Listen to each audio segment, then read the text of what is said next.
Hey everyone, this is Scott from Forgot to Grow Up. Welcome to our Star Trek Picard Season 1, Episode 5 Thoughts video. Just finished watching the latest episode of Star Trek Picard, and I'm just going to be sharing my general thoughts on the episode.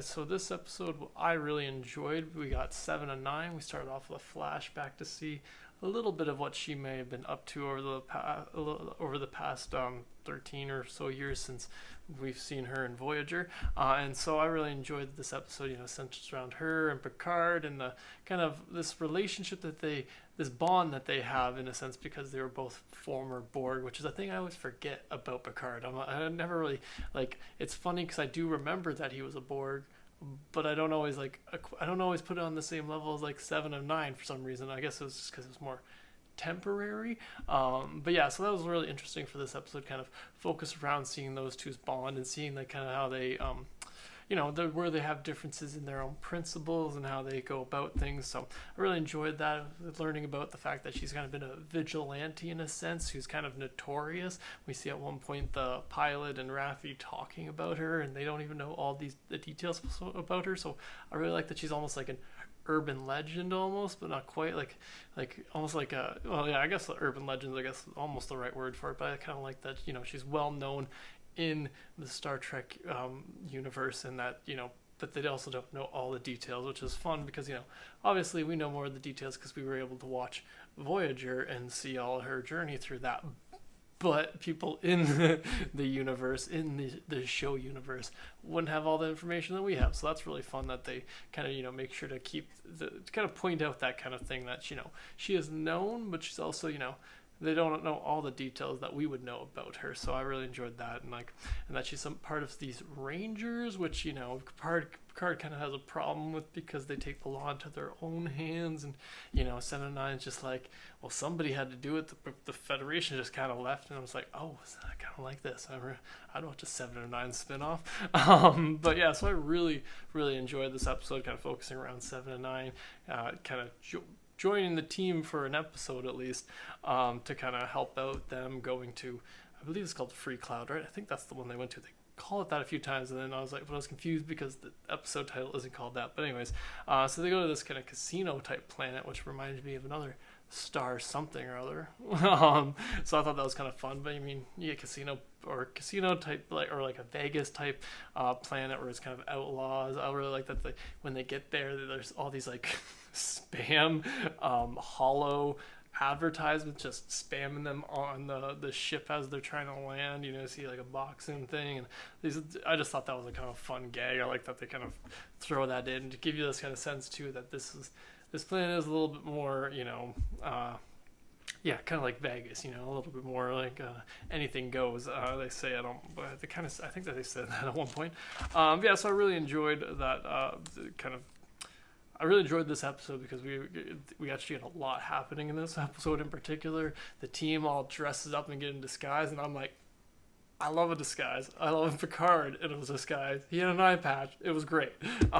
So that was just a lot of fun. Them getting in disguise, go undercover to try and find the Dr. Bruce Maddock, the doctor dude they've been looking for, who's is he Data's dad, or is he just the other one's dad's? I can't remember exactly. I'm so bad with keeping track of all these people's names who I can't pronounce.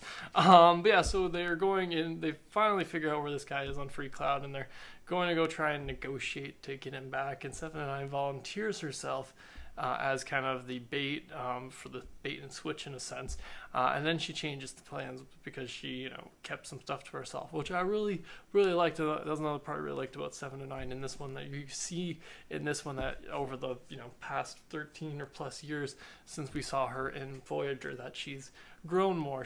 They even talk about at the end, her and Picard exchange a thing about talking about regaining their humanity, which also gave me kind of a nice kind of perspective about Picard, and the fact that a thing I mentioned, I think either the last episode, the episode before, which was about Picard not being overly sensitive to people's feelings, and then I was like, oh yeah, because you're a Borg, and so this episode was fun for that. That's just a single line between the two of them being like, oh, did you regain your humanity completely? And he's like, not entirely. And so that was really fun for me because just seeing this connection between them, those two these two, big characters from Star Trek who never really, they weren't in the same series, they weren't on the same ship at any point, they didn't get a movie together. Not that no, they definitely didn't get a movie together. So that was kind of just kind of a nice, fun kind of nod because they do have this common connection between them, but also fun because it kind of gives you this kind of perspective on both of them trying to, overcome this thing that, again, I always forget that. I don't entirely forget, I just don't think about it in regards to Picard, if that makes sense. Like 7 and 9, it's like, it's kind of part of her character that she is a former Borg. And so with Picard, I always kind of forget that he was assimilated at one point. So that was just, this whole episode was just really fun with the dynamic between those two and giving me kind of a retrospective in a sense on Picard, particularly in this series where I did feel a couple times he's been a little kind of insensitive or a little like, a little not aware of other people's feelings, and then it's like, but that would make more sense now. It makes more sense now that I remember that he was a Borg, and that obviously would have more of an effect on somebody than just simply, the basic stuff, right? A little more of a psychological effect, or as they refer to it, about their humanity and how. So I just really enjoyed that, and the two of them, the kind of bond we see them kind of develop through this episode. I really hope she comes back, but it's hard to say. She did kind of go. She kind of just, I don't want to say riding off into the sunset, but almost, shooting up the club as she exits the episode or the series, it seems, but we'll see if she makes it back. So there's some other fun things in this episode too, besides just 7 and 9 showing up. We also learn a little bit more about Agnes, and we learn that she was in a relationship, it seems, with the Dr. Bruce Maddock, whatever his name is. And so that was something I was like, wait, did I miss this before? Because that's some stuff that I'm just like, sometimes I just ignore little details like that or just miss them.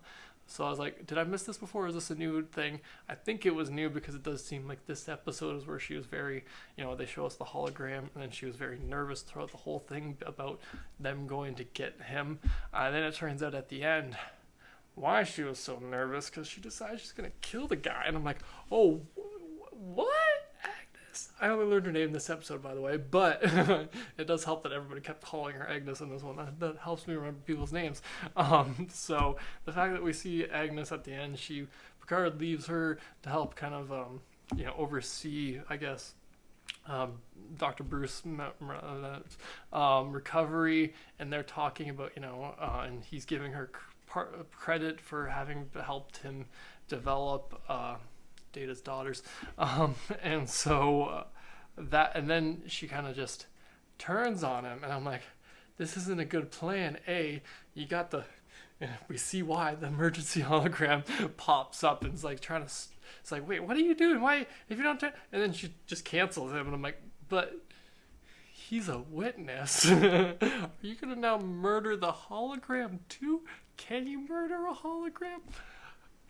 So I'm guessing she's got to learn how to reprogram them, or next up she's gonna have to leave, or she's gonna try to explain herself in some way. But that was a really interesting kind of, I guess maybe kind of a twist in this episode that I definitely didn't see coming, particularly the ended off.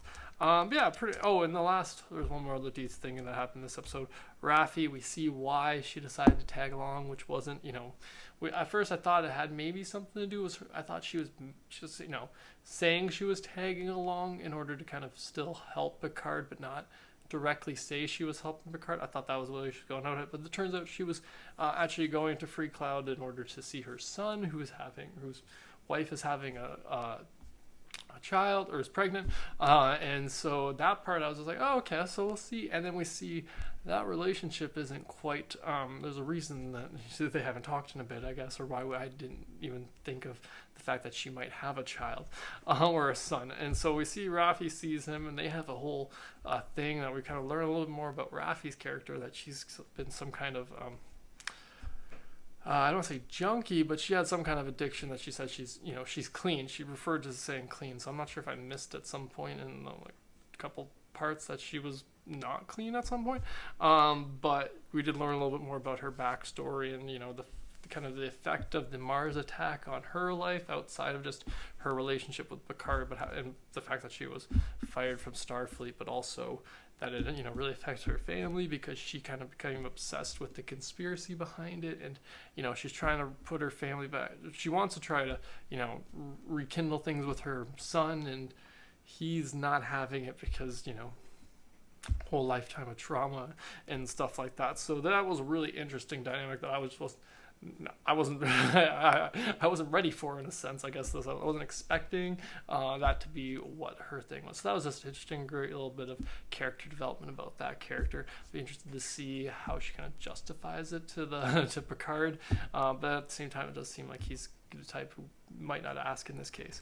But yeah, that's pretty much all the things I had written down about this episode. I really enjoyed this episode, particularly, like I said, the 7 and 9 and Picard relationship and the dynamic between those two in this one, and then just getting a little bit more of a kind of this one focusing around the fact that she's a Borg and this other lady who hunts down Borg things.